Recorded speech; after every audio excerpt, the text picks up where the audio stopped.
Mari bersama-sama kita deklarasikan Mazmur 91. Dalam lindungan Allah, orang yang duduk dalam lindungan yang maha tinggi dan bermalam dalam naungan yang maha kuasa akan berkata kepada Tuhan, tempat perlindunganku dan kubu pertahananku, Allahku yang kupercayai.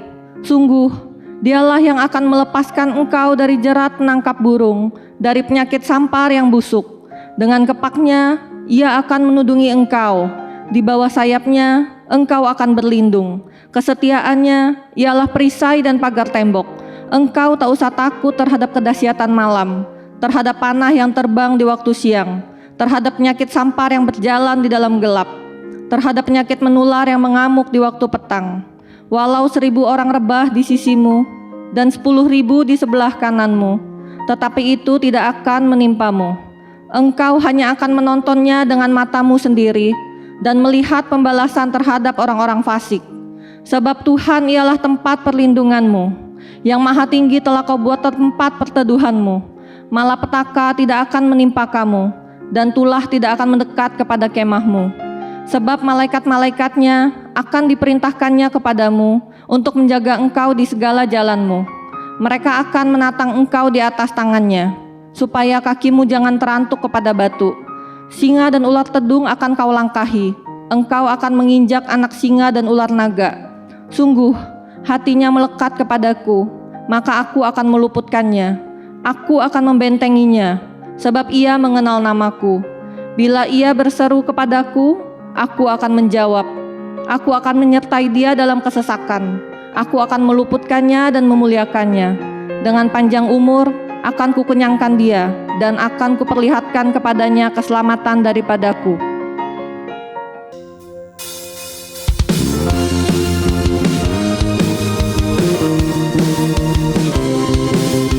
Shalom Bapak Ibu dimanapun Anda berada. Mari kita sambut kuasa Tuhan yang tidak pernah berubah dulu, sekarang dan selama-lamanya. Allah kita perkasa, Raja segala raja, Allah maha besar. Yesus, Allah kita perkasa, Raja segala raja, Allah maha besar. Lawan musuh dengan senjatanya, firman Allah yang berkuasa. Injak iblis dengan kuasa Allah, kita bebas, dibebaskannya. Yesus, Allah kita perkasa, Raja segala raja, Allah maha besar. Yesus, Allah kita perkasa, Raja segala raja, Allah maha besar. Lawan musuh dengan senjatanya, firman Allah yang berkuasa. Injak iblis dengan kuasa Allah, kita bebas, dibebaskannya.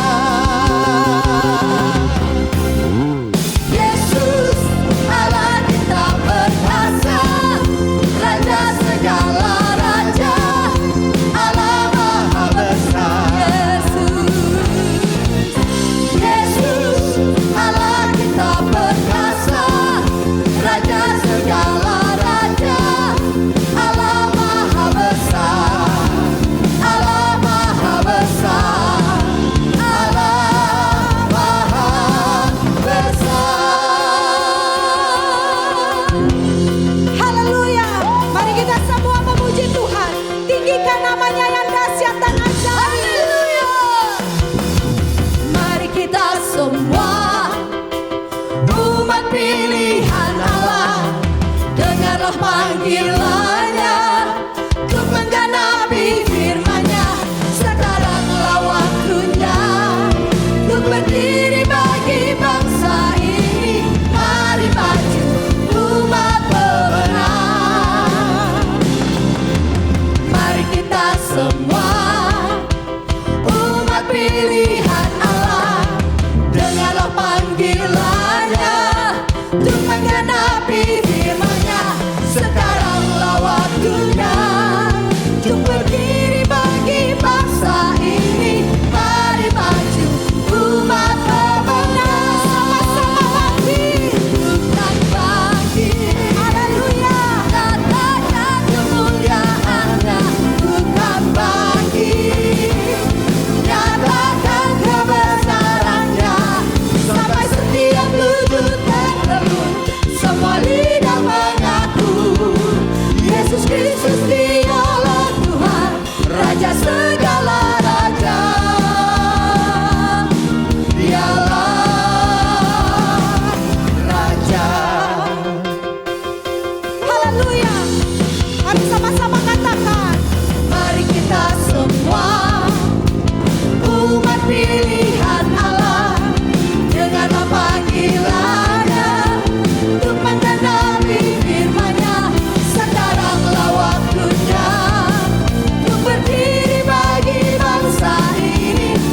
dari dulu, sekarang, dan selama-lamanya.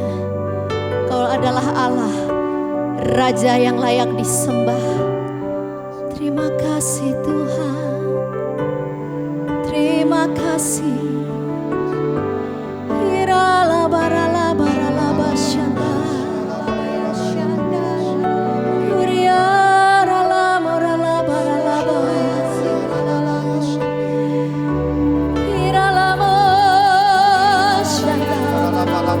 Penolong yang setia, Allah penyelamat kami yang hidup. Kami sembah, kami muliakan Engkau. Haleluya.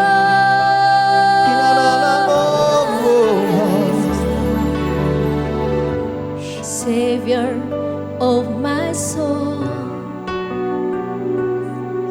I confide in you through all my darkest moments.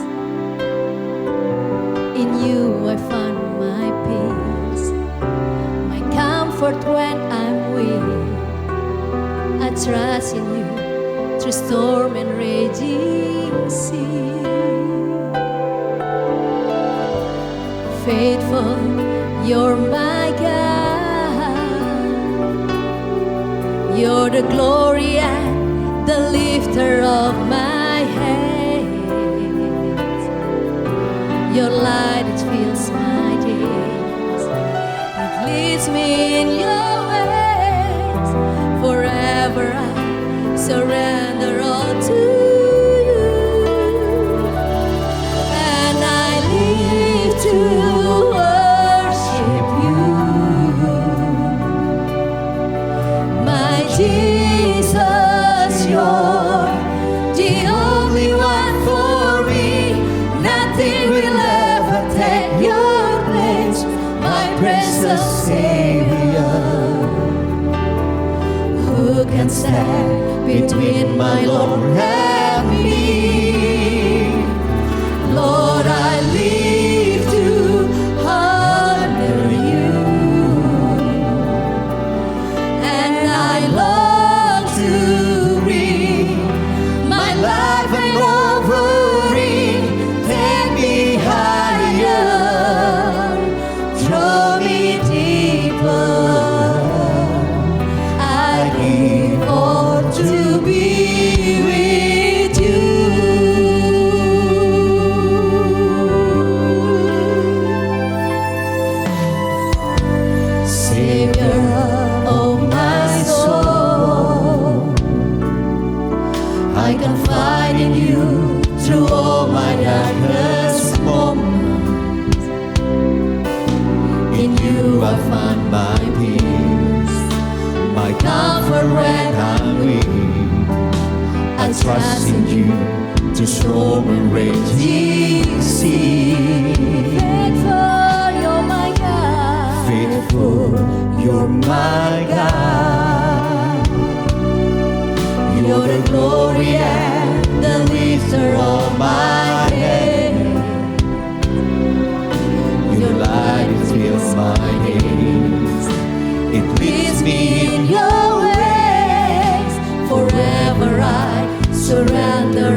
my precious Savior.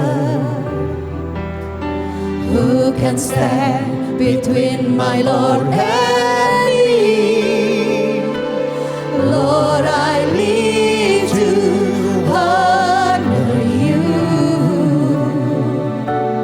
and I long to bring my life and offering. Bawa kami lebih tinggi lagi, bawa kami lebih dalam lagi ya Tuhan. I give all to be with you.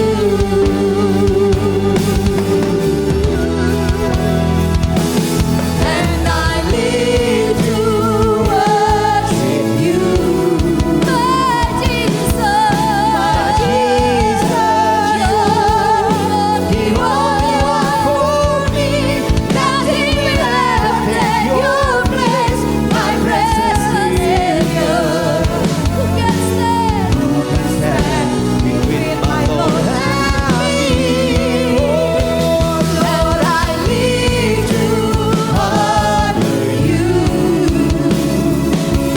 and I want to bring my love and offering.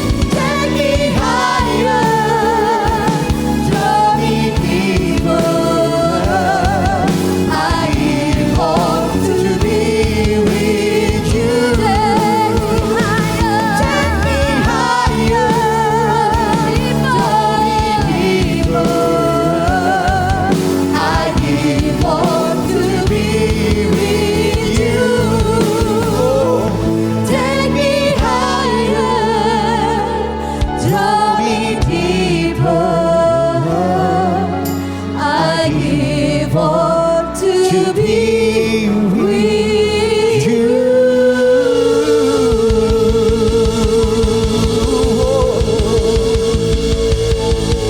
To be with you, Lord. Yalalabaya shande. Shabalabalabalabala.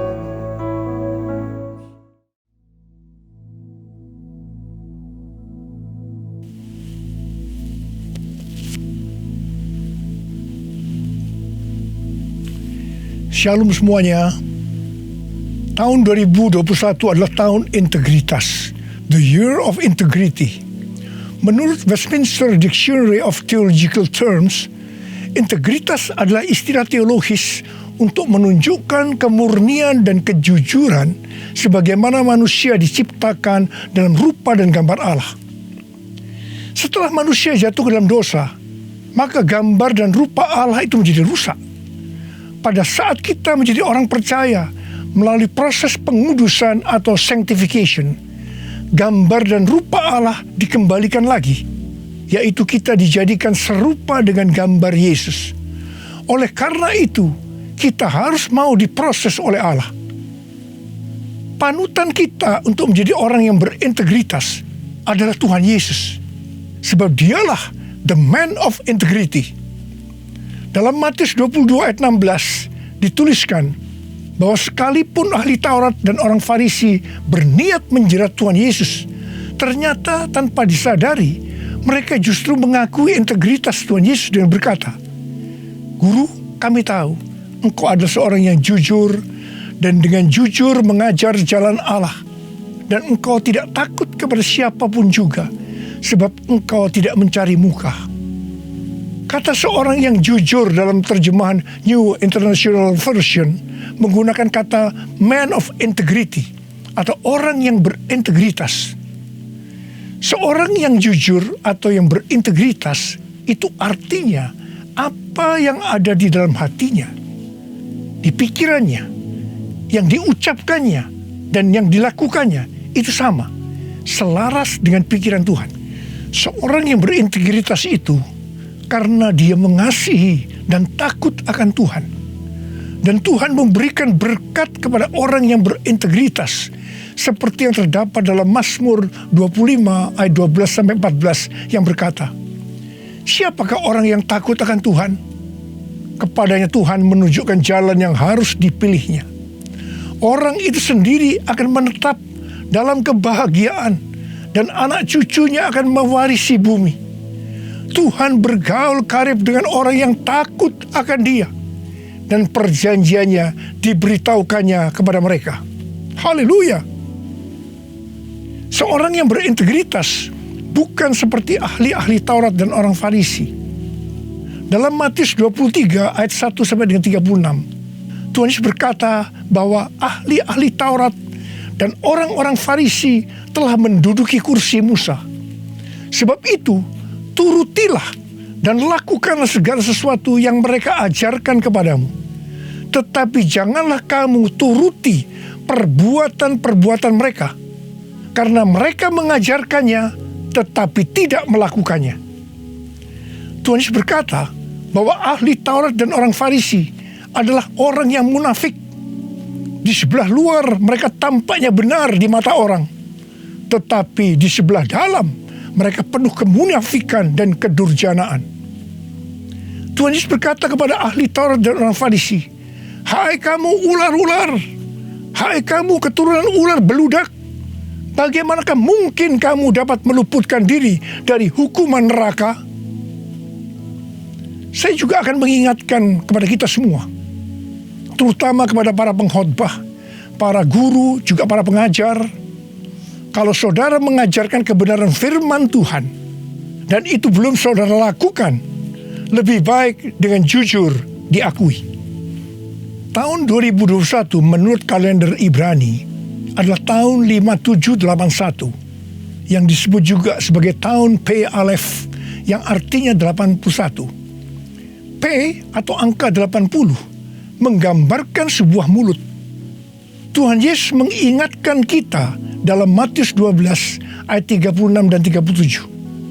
"Tetapi aku berkata kepadamu, setiap kata sia-sia yang diucapkan orang harus dipertanggungjawabkannya pada hari penghakiman. Karena menurut ucapanmu engkau akan dibenarkan, dan menurut ucapanmu pula engkau akan dihukum." Salah satu arti dari kata sia-sia adalah berdusta. Kalau kita mengajarkan kebenaran tetapi tidak dilakukan, itu sama saja dengan berdusta. Amsal 6 ayat 16 dan 17 berkata bahwa dusta itu perkara yang dibenci Allah. Amsal 11 ayat 1 berkata, "Neraca serong adalah kekejian bagi Tuhan, tetapi Ia berkenan akan batu timbangan yang tepat." Neraca serong bisa diartikan sebagai berdusta, dan itu merupakan kekejian bagi Tuhan. Dalam Yakobus 2 ayat 17 dikatakan bahwa iman tanpa perbuatan pada hakikatnya adalah mati. Jadi kalau kita percaya kebenaran firman Tuhan, kita perkatakan tetapi tidak dilakukan, pada hakikatnya mati. Dan itu dilakukan oleh orang yang tidak berintegritas. Karena itu, saya mengajak saudara agar kita semua menjadi orang yang berintegritas. Mazmur 15 ayat 1 berkata, "Tuhan, siapakah yang boleh menumpang dalam kemah-Mu? Siapa yang boleh diam di gunung-Mu yang kudus?" Salah satu syaratnya adalah seperti yang terdapat dalam Mazmur 15 ayat 4 bagian B, yang diperuntukkan bagi orang yang berpegang pada sumpah meskipun rugi.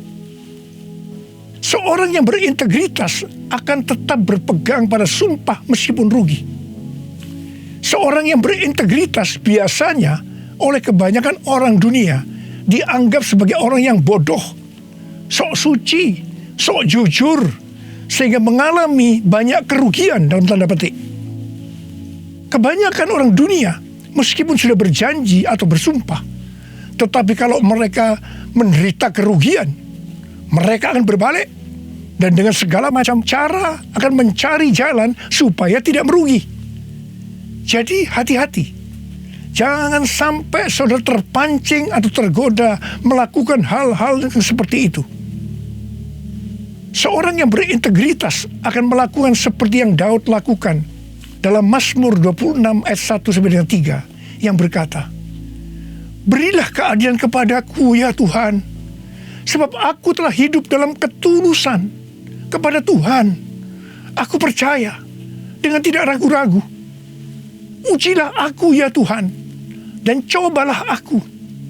Selidikilah batinku dan hatiku, sebab mataku tertuju kepada kasih setiamu, dan aku hidup dalam kebenaranmu.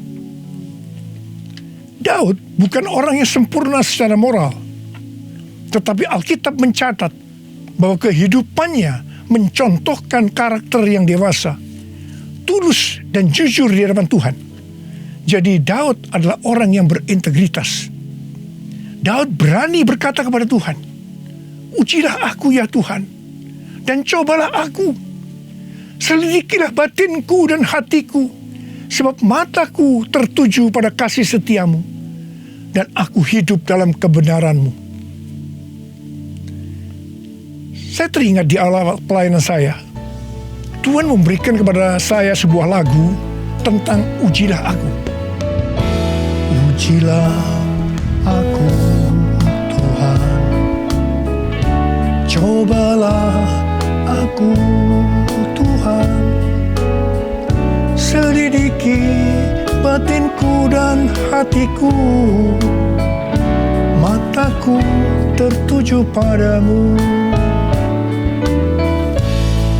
Cinta padamu Tuhan, aku rindu hadirat-Mu Tuhan, aku ingin selalu dekat padamu, menikmati kehadiran-Mu. Menyanyi Hosana bagi Rajaku yang duduk di tahta. Aku muliakan dan ku agungkan, Kau layak disembah, Kau layak disembah, Kau layak disembah.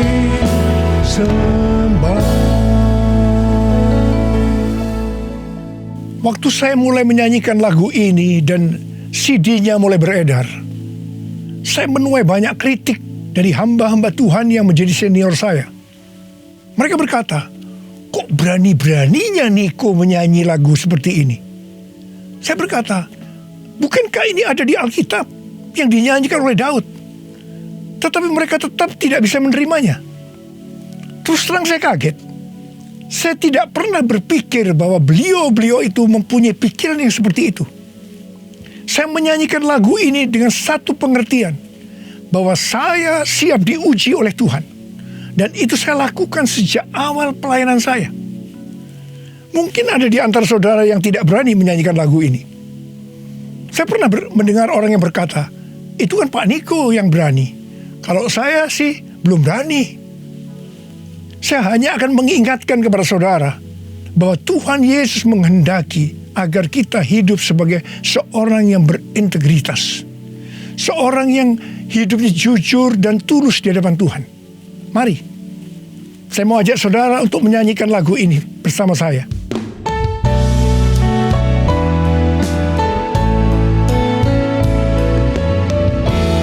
Ujilah aku Tuhan, cobalah aku Tuhan, selidiki batinku dan hatiku,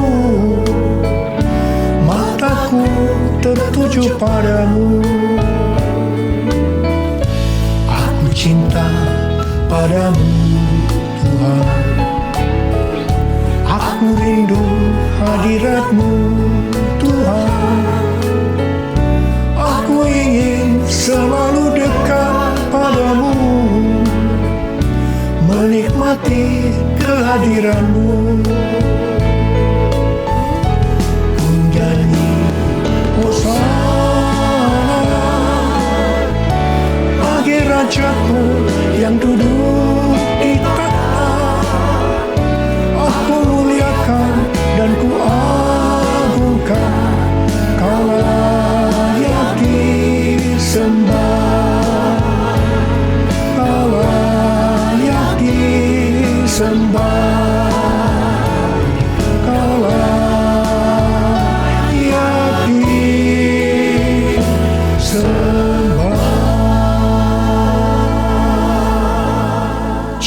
yang berintegritas adalah orang yang meyakini, memperkatakan dan melakukan iman Kristiani yang dia percayai. Sejak tahun 2018, melalui nubuatan C.D. Jacob, Tuhan menunjuk gereja kita sebagai messenger dari Pentakosta ketiga. Saya percaya kita ditunjuk oleh Tuhan menjadi messenger atau utusan Tuhan untuk Pentakosta ketiga karena kita adalah insan Pentakosta. Sebagai orang yang berintegritas, maka kita akan memperkatakan dan melakukan apa yang kita percayai, yaitu apa yang ada di dalam hati dan pikiran kita. Jadi kita akan berkata-kata dan melakukan sesuatu sebagai insan Pentakosta. Karena itu kita harus mengenal identitas sebagai insan Pentakosta. Dari zaman Azusa Street yang disebutkan sebagai Pentakosta kedua sampai dengan saat ini, bahwa kegerakan Pentakosta secara garis besarnya terdiri dari 3 grup besar. Yang pertama Pentakosta klasik, yang kedua harismatik, dan yang ketiga neo-harismatik.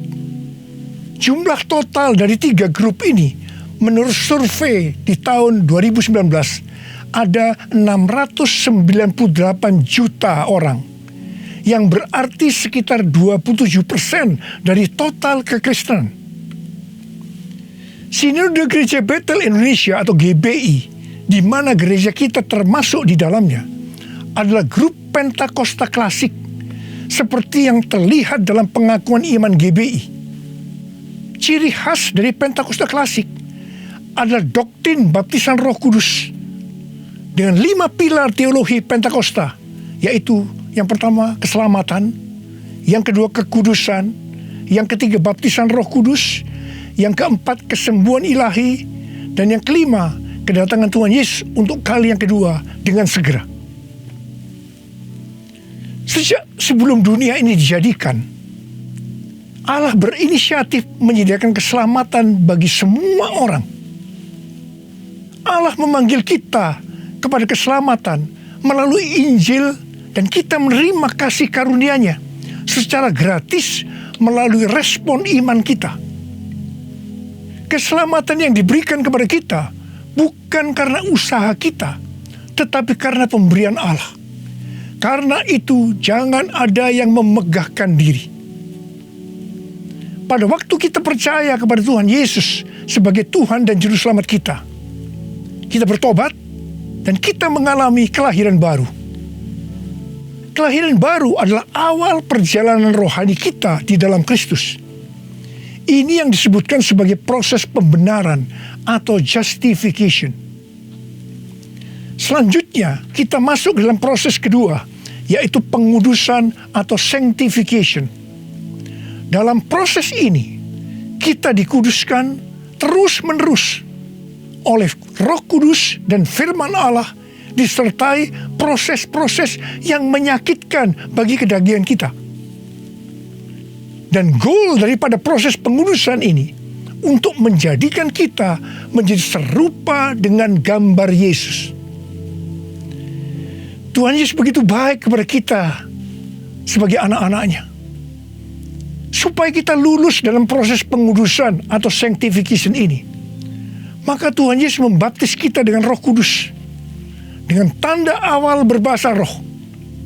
Selain itu, sebagai penyembuh atau pembuat mujizat, Tuhan Yesus selalu siap untuk memberikan kesembuhan dan mujizat kepada kita yang membutuhkan, yang sedang berada dalam proses pengudusan atau sanctification.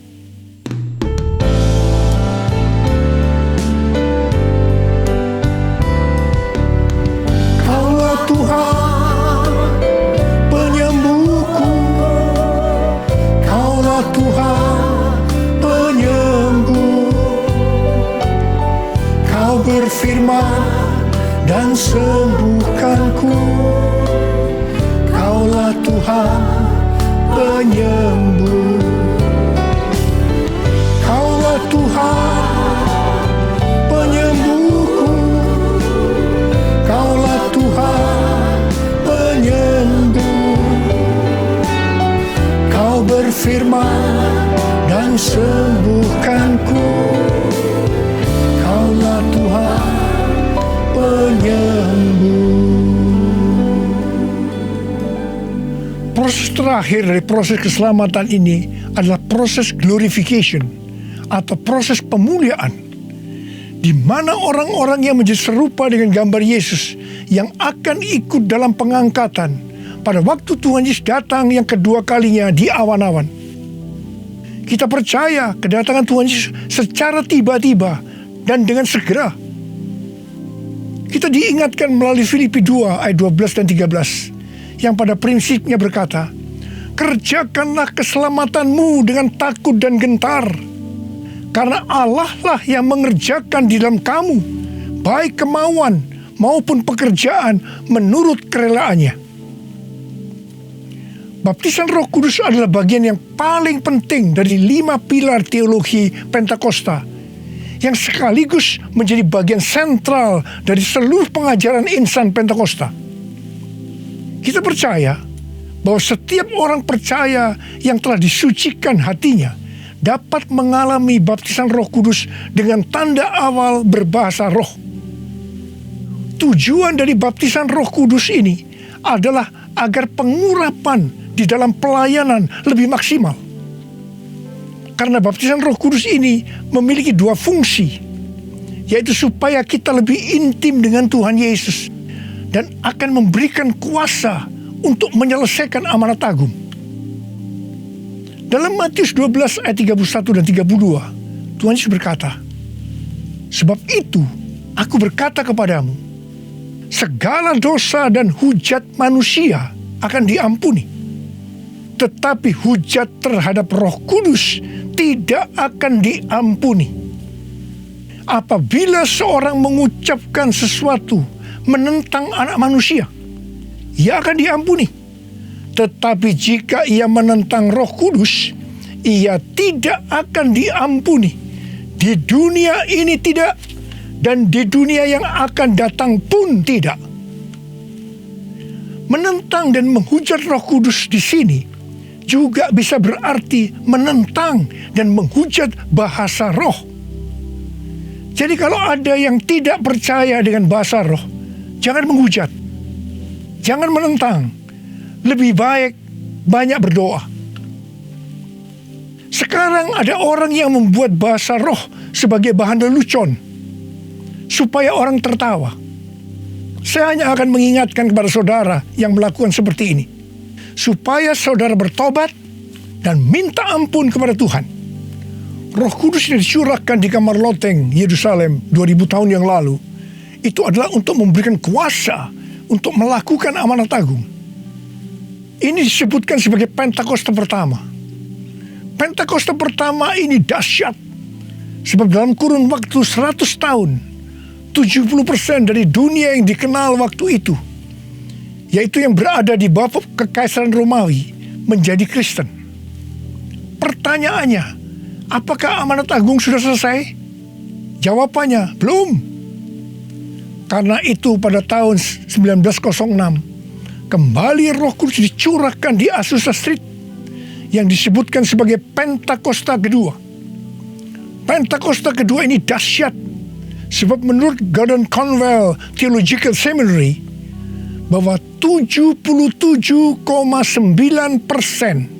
dari kekristenan yang ada pada saat ini dimulai dari awal abad 20, yang berarti ini dimulai dari peristiwa pencurahan Roh Kudus di Azusa Street atau Pentakosta kedua.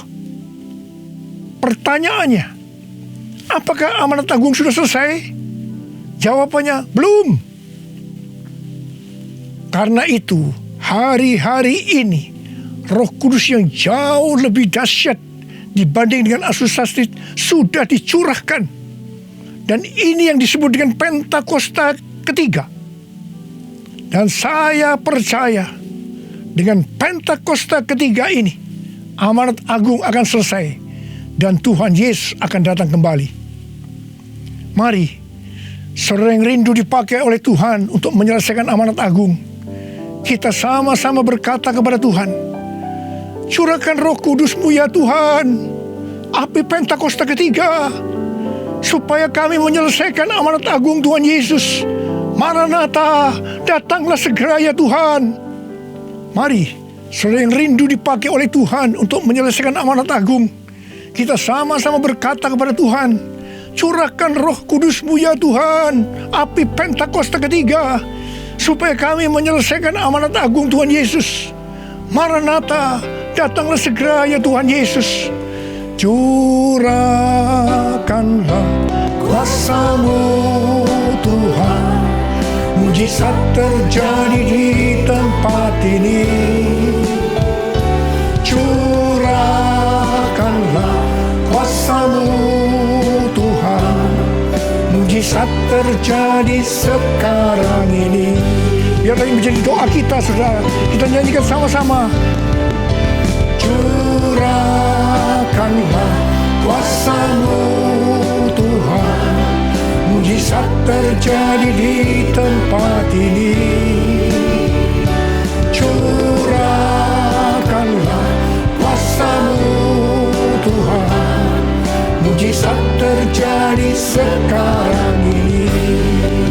Uriala makana bayara la bayara la bala bala bala bala bala bala bala bala bala. Urala bakana bayara la bala bala bala bala bala bala bala bala bala. Curahkan ya Tuhan, curahkan Roh-Mu ya Tuhan, penuhi anak-anak-Mu dengan Roh-Mu, penuhi mereka ya Tuhan, berikan kami kuasa untuk menyelesaikan amanat agung Tuhan Yesus. Terima, terima, terima, terima, terima, terima. Oh, riala bala bala bala bala bala bala. Oh, riala bala bala bala bala bala. Oh, de. Tuhan, Engkau lihat anak-anak-Mu yang sedang mengangkat tangan. Kamu percaya Engkau memelihara mereka, Engkau menjaga mereka dalam masa pandemi COVID-19 ini Tuhan.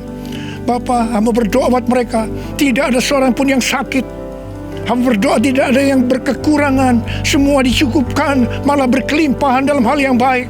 Oh Rama, terimalah berkat Tuhan, terimalah perlindungan Tuhan, terima perlindungan Tuhan, terima berkat Tuhan. Curahkanlah kuasa-Mu Tuhan, mujizat terjadi di tempat ini. Amin. Curahkanlah kuasa-Mu Tuhan, mujizat terjadi sekarang ini. Mujizat terjadi sekarang ini. Mujizat terjadi sekarang ini. Mujizat terjadi sekarang ini.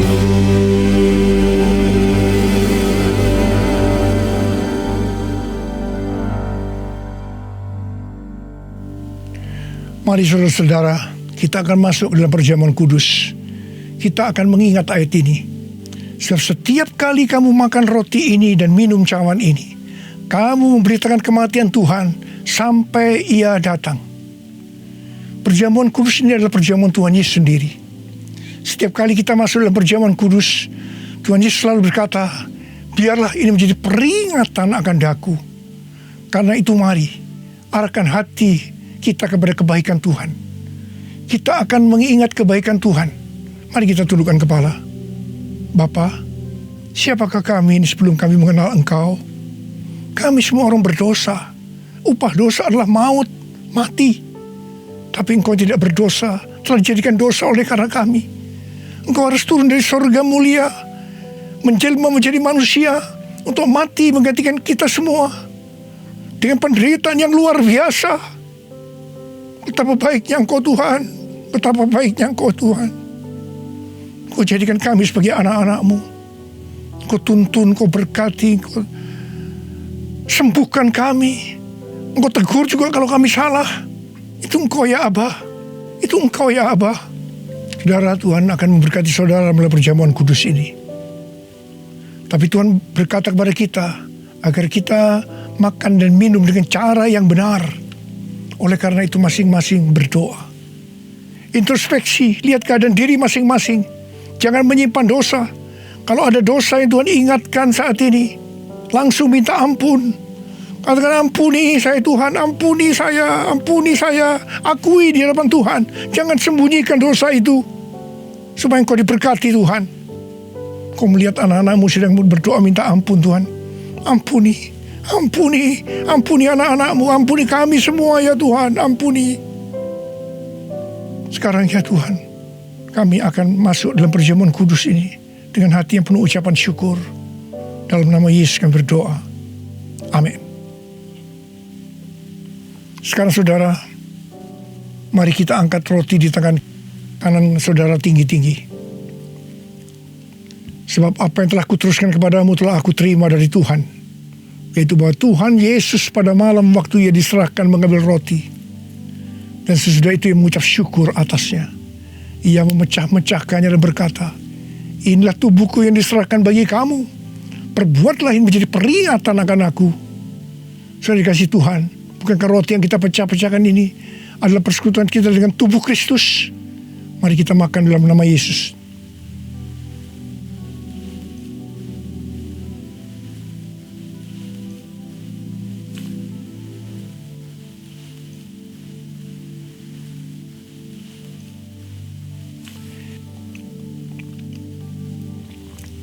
Sekarang angkat cawan di tangan kanan saudara tinggi-tinggi. Demikian juga ia mengambil cawan sesudah makan lalu berkata, cawan ini adalah perjanjian baru yang dimeteraikan oleh darahku. Perbuatlah ini setiap kali kamu mau minumnya menjadi peringatan akan aku. Sudah dikasih Tuhan, bukankah cawan pengucapan syukur yang atasnya kita ucapkan syukur adalah persekutuan kita dengan darah Yesus? Mari kita minum dalam nama Yesus.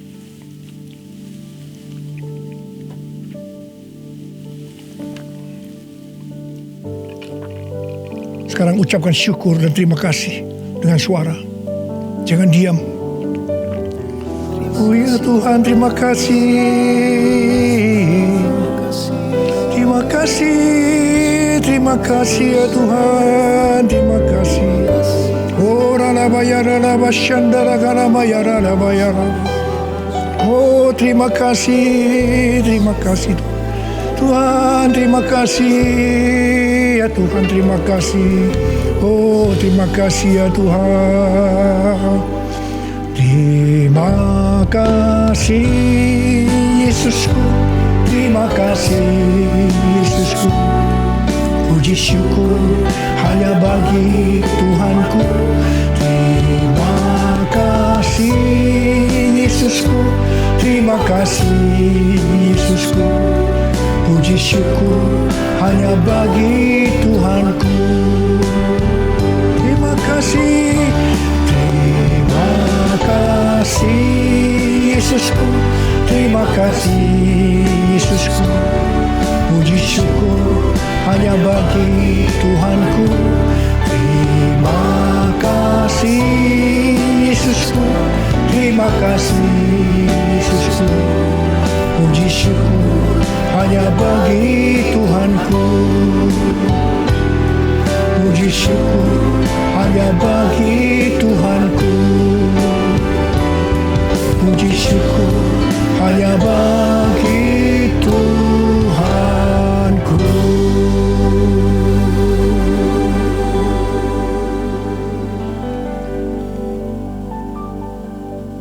Sekarang terimalah berkat Tuhan.